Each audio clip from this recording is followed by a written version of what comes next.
Welcome back to Passing Time with Craig. As always, I'm your host, Craig, and today I'm joined by somebody who is back, who was on a couple times in the original podcast, if you listen to Passing Time with Craig, and I'm so happy to have him back here for some fun chats. It is comedian Connor. Hello.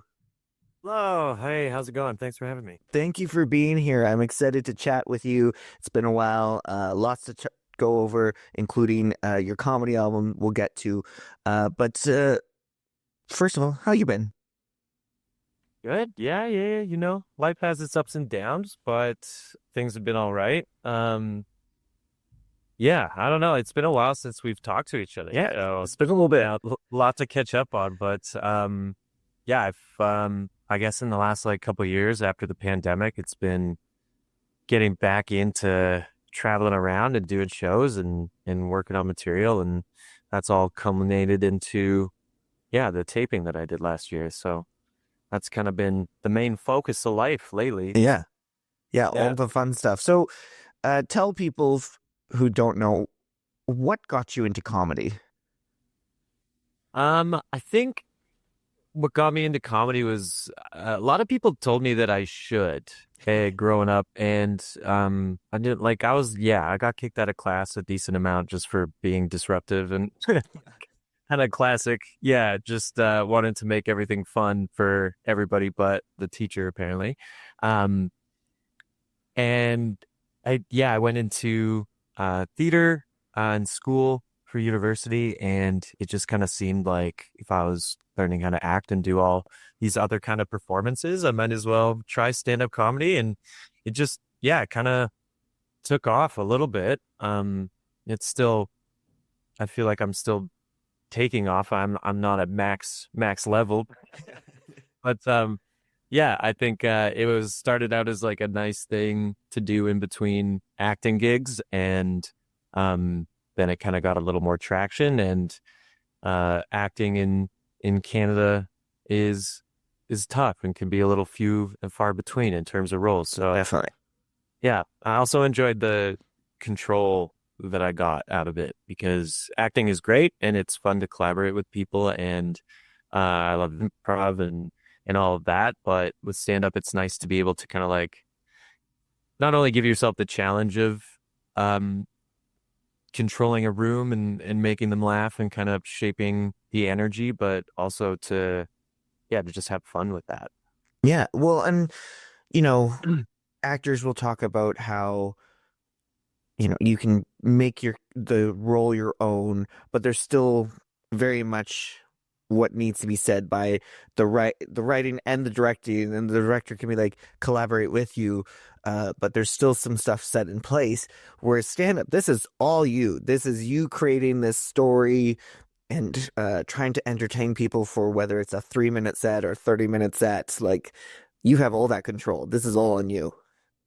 Yeah, and definitely like comics definitely after shows and they'll hang out, and I've gotten I've gotten tags and lines from comics and things like that have seen my jokes a lot before, but it definitely is like you're the captain and kind of the first mate for sure. Yeah. What's the biggest inspiration behind your comedy, like your style and your jokes? Where do they come from? Who inspires it? I think a lot of the content and like comes from my life. At the end of the day, like no one can really criticize what you're talking about if you've experienced it. Um, and it helps me, comedy like helps me work through things a bit in my life. So yeah, that inspires it, as well as I grew up like in a pretty religious home, and comedy like I remember like the first time that I cursed was because it was to make a joke funnier, like that I told my friends. So like I've always liked kind of dirty jokes, and like my mom would describe my comedy as irreverent. That's what she tells people. Um, so that's what she tells her hairdresser. What? Yeah, she's like, "Oh, my son's a comedian," and yeah, so that's another inspiration, I guess, from life is I think just like having fun with like being inappropriate at the dinner table, but taking that vibe to a comedy show.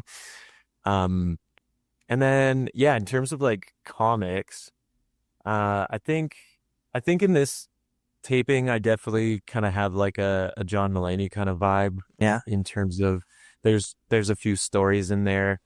Um, and I've noticed just watching it a bunch that my inflections are kind of, yeah, they like go a little bit into that upward register, whether I meant to or not, I don't know, but it was funny to notice. And yeah, in terms of other comic inspirations, I think it's just the people that I do comedy with all the time and like that I watch perform a lot, and also that I yeah, grew up watching. So like those crazy SNL sketches and like um Andy Samberg is like a big that was like my era of SNL and The Lonely Island and those kind of like mid 2000s to like 2015 SNL cast members. Yeah, there were so many great ones at that time. Like such a like talent in that era of SNL. Like they're still crushing it today, and they're still the people we want to see. Like there's always those people, but I feel like that was such a strong era. Yeah, I do think like every SNL like you kind of I don't know what it is for youths today, but I feel like yeah, it's always your favorite cast member is always kind of like a specific time in your life, right? Like your favorite TV show when you're 13 is Family Guy because it's geared towards 13-year-olds. It's not, hopefully it's not your favorite show at 30, but and that's that, you know, that's me. Like my favorite show is Futurama at 30. So Well, so it's funny that you mentioned John Mulaney and Andy Samberg because I think what I've always enjoyed about when I've seen you perform live, and just chatting with you, and I think why audiences react to you in a fun way is that you're the three of you are very just kind looking, young looking, just seem like, very just easygoing, and then you say something inappropriate and you're just like not what, and also when they introduce you and you come out and people are like, oh, Connor Christmas. Like yeah, that's very true. I kind of like have it took me a little while to realize that and it was like when hosts it was because of hosts introducing me. Sometimes when I would get off after they'd be like, that was not what I was expecting at all. And it's a wholesome name and not very wholesome material. Um yeah, but yeah, I think it's having that unassuming kind of nature and then taking it places where yeah, just like it's kind of like being I don't know, like a stunt driver or something where you're like, yeah, you can trust me to do this, but this is gonna be a bumpy fucking ride. well, since we last chatted and like pre-COVID and during COVID, things have opened up again. You've done a lot more traveling to do comedy. What has that been like for you to get on the road and go to a new city where it's not going to be the same crowd who might come to all the events? It's all new people. What's that been like for you? Interesting. I like traveling. I like my favorite thing is just to like explore the little like minor differences and similarities between places. I was just in Cleveland and that yeah, it was a cool city. I never thought I'd ever go to Cleveland, you know? Like I never thought that's not what it's similar to Calgary, like I think in that way that whenever you see a tourist, you're like, why are you here? Hey, Yeah, why are you here when it's not stampede time? exactly. Especially in the winter. It's like, what are you doing? Like, I guess if you like to snowboard, but um yeah, or and ski and some I got some friends that would get mad if I didn't say that. But yeah, I think what were we talking about? Okay. Traveling and being Oh on yeah, the road. traveling, yeah. Um yeah, it's been fun because it is interesting to you end up writing a lot of jokes about places and like where you're going and it's I like it for that reason, especially when you're on the road for a little while. in a row. Yeah. Because all you're doing is comedy and driving, and like usually you're just with like one other comic, and you're just trying to make each other laugh and not go crazy in a car for 8 hours. And yes, so you end up, it's just like this kind of pressure cooker of like coming up with stuff, and then you just try it because you're in some small town and it doesn't really matter at the end of the day. And Sure. and yeah, not in a bad way, but like, I joke all the time where I'm like, I'm never gonna see you guys again. Who cares? And then like a year later I'm back and I'm like, oh hey guys, how's it going? Um so and that's a fun thing too, is like because you build these relationships with venues and then you get to go back and people are like they've come to your shows a couple times now, and so the pressure of like bringing them new jokes, and it keeps like a fire kind of under your ass a little bit. um and then it's also fun to just to like see them again. And like I might not get to the point of like knowing names and stuff, like, but I recognize faces, we reintroduce ourselves, and like it's a fun time because you kind of like build this little community of audience members within these towns in Alberta and BC. And then going to the big cities is fun as well, because it's like great to go and interact with all those comics. But I would say like Calgary, in terms of, I feel like going to Vancouver, Toronto, like big cities like that, it gets a little romanticized. Not that it's bad out there, but Yeah. Calgary is definitely comparable to those scenes. Just because they have more dedicated venues doesn't mean necessarily that the shows are like better quality. And yeah, there's great comics in all those cities. Not trying to like throw shade or anything, but I think that Calgary is definitely a great city to do comedy, and traveling makes me realize that for sure. It is a great city. There's so many comics here. We have a lot of comedy shows. Do you find you still need to, when you kind of meet new people and you're like, oh, I'm a comic, do you find people are like, really, in this city? Or like, are there still people who are unaware that we have a great comic scene? Yeah, that is, I think, the main issue with the comedy scene in Calgary, is that like people just don't know about it necessarily. Um, that's the thing that people tell me all the time, is like, oh, like where in the city is comedy? And they know about Yuck Yucks, they know about the Laugh Shop, and they probably know about the Comedy Cave. Yeah. Which are all great clubs. And Laugh Shop like fills up their room Tuesday to Saturday. Like it's awesome. But I think, people don't know where to go during the week, like the open mics. They don't know. And since the pandemic, they have kind of jumbled up. And I know it was a while ago. I haven't brought up the pandemic this much in like oh, top. I'm just having deja vu with Donald Trump, so I don't know what year it is. Yeah, right. We don't know what's going on anymore. Um, but I think it's like the open mics that people don't necessarily know about. The marketing isn't necessarily there. You don't see like stand-up comedy shows being promoted in like the YY scene all that much, and so and not to like no fault of the YY scene. I'm sure that's also the comics not really. No one's really built a bridge there. Yeah. But I think there's more room for like the average Calgarian to know that there are neighborhood shows going around. Yeah, I'm pretty sure I've mentioned this on the pod before. Like, it's people don't are still unaware of how great this city is for everything. And I tell people all the time, every single night of the week, not only do I have like trivia nights, multiple nights, but there's other trivia nights every single night. There is drag shows every single night. There's live music every single night, and there's stand-up comedy pretty much every single night. You can find one of those things. You can find entertainment right here, and for affordable pricing too. Absolutely, yeah. There's like, I would say there's probably almost two shows every weeknight that you could go to. Maybe the one on Monday, but the rest of the week there's probably two shows, and then the club's on top of that. So yeah, and we should mention Comedy Monday Night, formerly at Broken City. Now it's called Modern Love. Is that what it's called now? Modern Love. Modern Love, yeah. So that's been going on for ever, and it's a great time that you can go and see some awesome acts. It's super fun.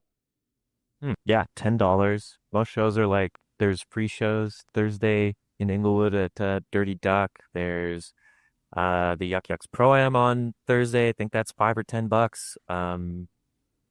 Yeah, there's tons. Yeah. Now, what is it like for you when you, because some people who don't go to shows as much don't realize it, but there's usually a host for that night. And then there's a bunch of different comics that you introduce. What's it like for you when you get to host as opposed to just being on for one set? Hosting is like it's nice to get good at those skills. They're a little bit different than stand up, just like performing your 5 or 10 minute set or whatever it is. And it also is like a good way to get paid at it sooner. Yeah, because you're not going to be at headline level or like that opening level. So you can piece together, 10, 15 minutes and host a show as long as you're personable. But there are like extra responsibilities that sometimes I don't enjoy. But I do like hosting. Like it's fun. Yeah, I don't know. It's a little bit more of a difficult job. So like, and if people don't like you, then it's kind of like it gets a lot harder because you have to keep coming back. Yeah, I guess Um, like if you bomb as just doing one set, if you bomb and you can maybe wrap it up a little early and you're done and you're like, oh, screw this, I'm just getting out of here right away. But you're hosting, you're stuck there. yeah. If it's just your one set, you can kind of go off and lick your wounds. But hosting is just like, all right, well, I gotta go do it again. Let's get back out there. Yeah, if I bomb, usually I just try and or at least I try to I'll just introduce that. I'm like, all right, next comic. Yeah, I've done my time. But most oftentimes the the people pleaser slash I need these people to like me. Part of me is like, okay, you can get out of the hole, and that's usually not good. But Well, okay, so on that subject then, how do you deal with hecklers? hecklers are I don't there's it's kind of like a non-issue in Canada. If if hecklers are a thing, they usually just like are drunk and want to be a part of the show. Yeah. Sometimes they can be negative, but I think it's pretty easy to like if they're negative and they're like, yeah, decisively like it's a negative comment and people don't necessarily agree with them in the audience, then it's a lot easier to take them down Yeah. than yeah, or if they're disrupting a bunch, then yeah, you can try and chat with them.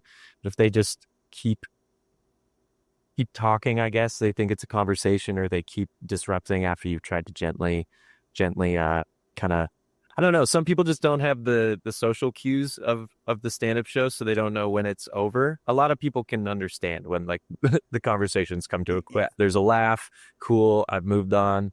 But some people keep chatting, and then if they keep, if you keep poking the bear, like I don't know if that analogy directly describes what I do, but I was gonna say, I don't really see that happening with you. I love you. I'm sorry, but you're not the most intimidating person. yeah, I can be. I've said there's some times where I come out of a show and like in my car driving home, and I'm like, I said something like I told a lady to shut the fuck up, like right in front of a whole crowd. I would never do that in my real life. Yeah, like, there's just something about, and sometimes you have to, right? Like, yeah, it's just the power of the microphone and like the stage. You have to keep control of the room, and sometimes a lady needs to be told to shut the fuck up, and then people cheer. Yeah, and it's insane. That's an insane feeling. I don't. I don't know. That's probably how Donald Trump feels a lot of the time, and I'm not saying it's bad. I'm gonna. It's a dangerous feeling. Dangerous feeling. Oh, That's why there's so many straight guy crowd work comics. That's why there's so many Matt Rifes out there. Yeah. Like, what do you do? Oh, you bitch. But I mean, honestly, as an audience member, there's sometimes where I'm getting so annoyed and I'm like, I don't even know. I'm like, I'm sure the comic can hear them, but this person's like sitting behind me and they're just like talking too loud about stupid things. I'm like, shut the fuck up. Craig, I'll tell you this because it's relevant to this. And so, my roommate and another comedian, Jordy, he runs shows at Brewster's, in Crowfoot, and they did one in Airdrie. I believe that they're still doing them, but this was the first one in Airdrie. He got me to headline it, and there is a free show, so there were people that were talking. They just kind of assumed it was an open mic, but it was like a host, opener, headliner, and these people were chatting the whole show multiple times. Jordy was telling them to be quiet. The other comic was struggling, told them to be quiet, just struggled through the set. And then I was in the bathroom just getting ready to like to have to be the bear. And by the I left the bathroom, I heard a noise. I left the bathroom, and Jordy's parents, who had come to the show, their friend, who was also there, were in a fight with this table in the Brewsters. Oh my gosh.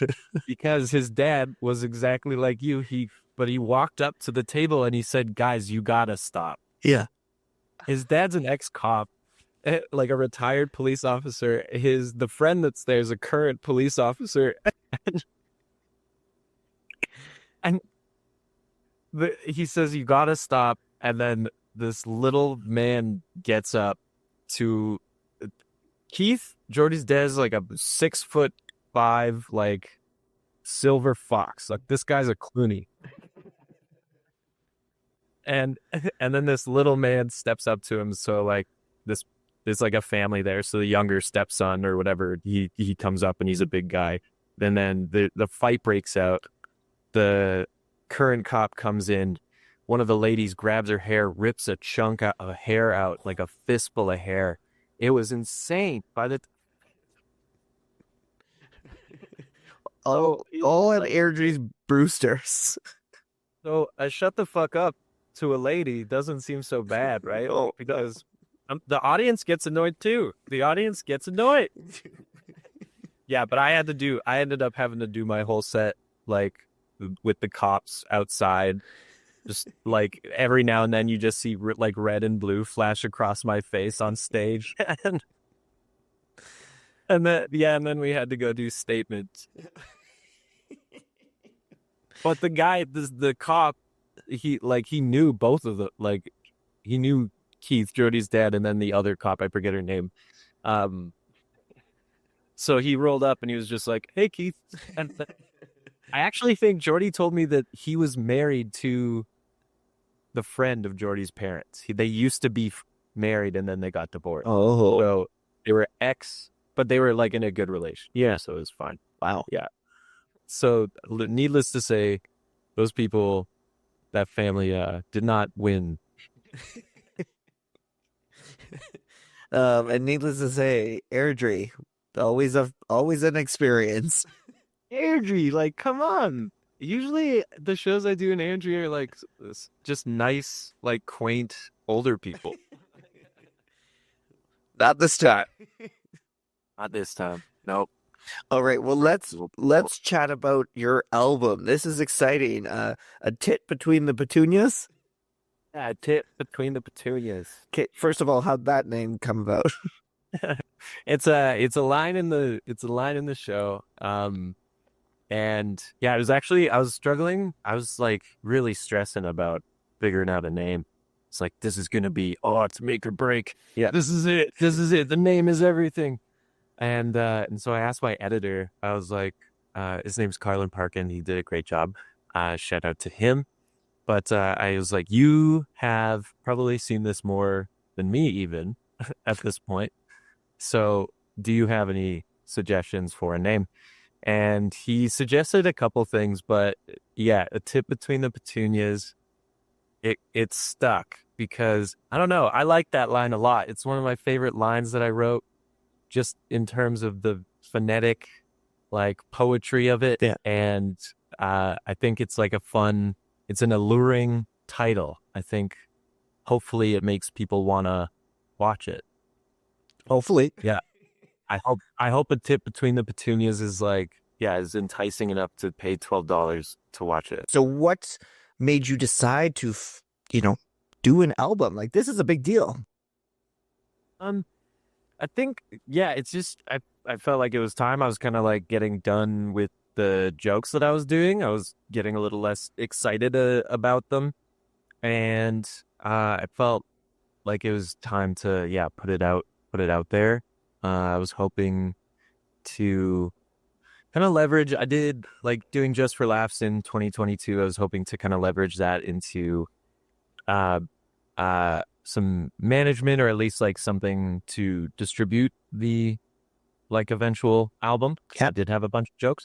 But I didn't necessarily get that attention or those opportunities. And, after a year of like being all like me, I I was like, you know what? I can just do this. I have a lot of friends that I called in favors for.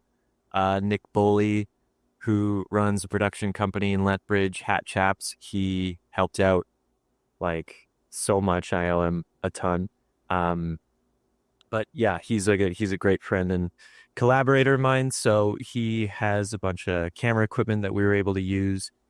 He enlisted the help of a person that he's worked with before, Troy Greenwood, here in Calgary, who is an actor. He just won an actor award, I believe. Oh, nice. Yeah, for one of his projects. And yeah, he's getting in more into cinematography. And so he donated his time very graciously. So just a practice on his part. And then that also really helped me out. And then also Good Times Comedy Club in Lethbridge. They let us film there. They're very good about that. A few comics have filmed there, I think, in the past. Yeah, I think it was just time to do it. Um, I felt I felt compelled to get it done. It was like, it was kind of a crazy year. I wrote and performed a new like one person show at the Commons Ground Festival in Calgary in November, Mm-hmm. and that was like 2 months of writing and then like rehearsing and putting it up, and then did the special. So in November did that thing, and then it was December. I filmed it in, I think, December 30th and 31st, or 29th and 30th, at the end of the year. And yeah, so I don't know. I think the reason was, yeah, I just wanted it out. And Yeah. a little selfishly, I was like, I hopefully will get some radio play, and that will get me a little extra money to be able to do comedy more. Yeah. Fair. Yeah. Yeah, it's tough out there. Yeah. So, okay. So people can watch it or they can listen to it, right? Like, Yes, yeah. So basically, because it's not going to be on any streaming platforms except for like it'll eventually, I guess, eventually be on you. Wink, wink, whisper, whisper. Eventually be on YouTube for free, most likely the full version, which is really just kind of a compilation of the jokes over the course of the 2 nights, Mhm. About 45-minute runtime. But it'll be available December 1st on my website, and you pay $12 and you can stream it in its entirety. And of course, in the social media culture and age that we live, I will be clipping up some of it and posting that on social media. But that's to direct you to the full thing. Yes. So do that. And then it's going to be available on Spotify and Apple Music and all of that, just audio. And that'll be the version that I submit to SiriusXM and all that stuff. Are you okay? So you've recorded it, you've edited it. It is coming out December 1st, so just around the corner here. How are you feeling right now about this release? Are you excited? Are you nervous? Are you like whatever? I'm excited for it to be out there. I'm excited to kind of like have it done and be put behind me. And not in like not in a frustrating way. It was like overall a good experience. And um again, Carlin, who edited, did a lot of the I think I would have had a lot harder and more frustrating time if I did all that myself. He's a talented guy and he just wanted to edit a stand-up special. So I really appreciate all the work that he did. Um but yeah, I think I'm excited for it to. I know these jokes are good. Yeah. I'm kind of worried. Like, if I have any nervousness, it's about like how anyone in the industry is gonna receive it. But that's just my own kind of imposter syndrome brain coming into play. But no, I'm excited for people to see it, and I hope they like it, and I hope that none of the more irreverent jokes get me canceled. Hopefully not, but I think that they're cancelable, but maybe that'll entice people. Well, I was just gonna ask you, what can folks expect from this special? How would you describe it to people? I guess possible cancellation. I don't. Well, there's a couple words in there that people don't like, but I think that I put them in there because I think that yeah, I decided that they're justified, and maybe I'm not the person to decide that, but you know what? In the context, it's my show. So, yeah. So in the context of my show, they were justified. You can expect a lot of it's basically like a collection of all these jokes from my 20s since I started stand up. So there's going to be stories about, like university days, like me being a dumb, drunk little punk. There's the stories about like, discovering sexuality and things like that. Jokes about diva cups. There's Just the normal special, yeah, just your average comedy special. Just things that everybody wants to hear. Yeah. Well, I'm excited to listen to it and watch it. I always enjoy getting to see you. You're such a hilarious guy, so it's always a pleasure to see you. Thank you very much. I appreciate that. So you're very talented guy yourself. oh, well, thank you. I mean, I just say stupid things based off of questions I ask her. Hey, isn't that what we all do?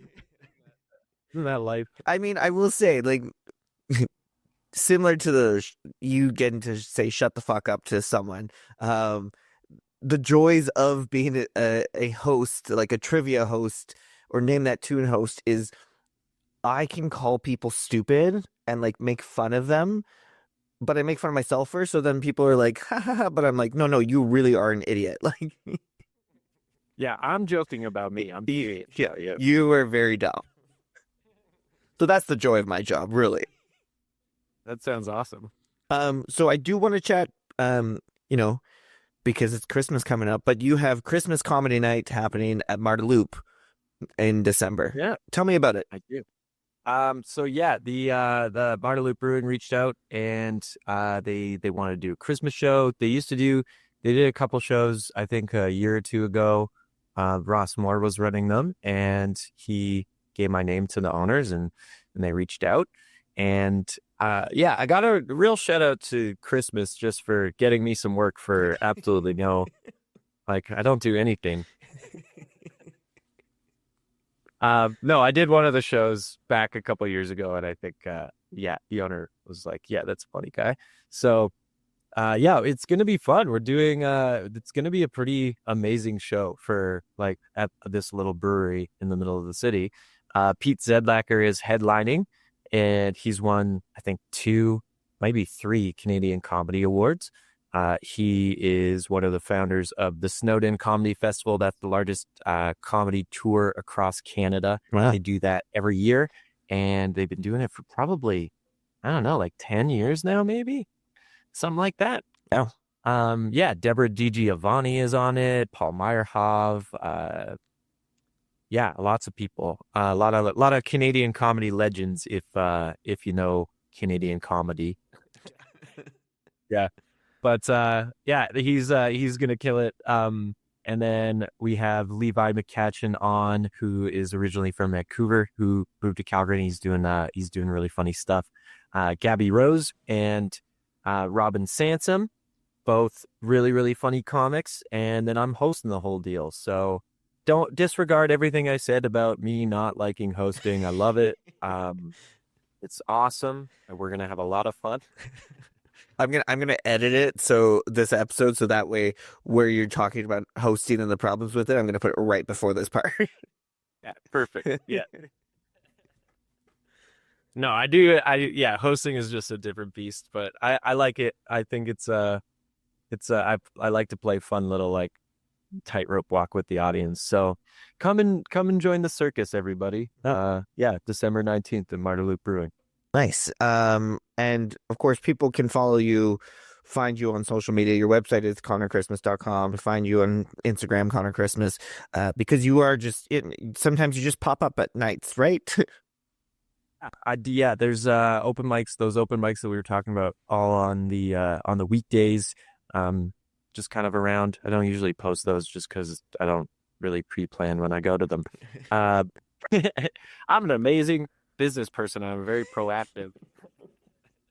You're crushing it.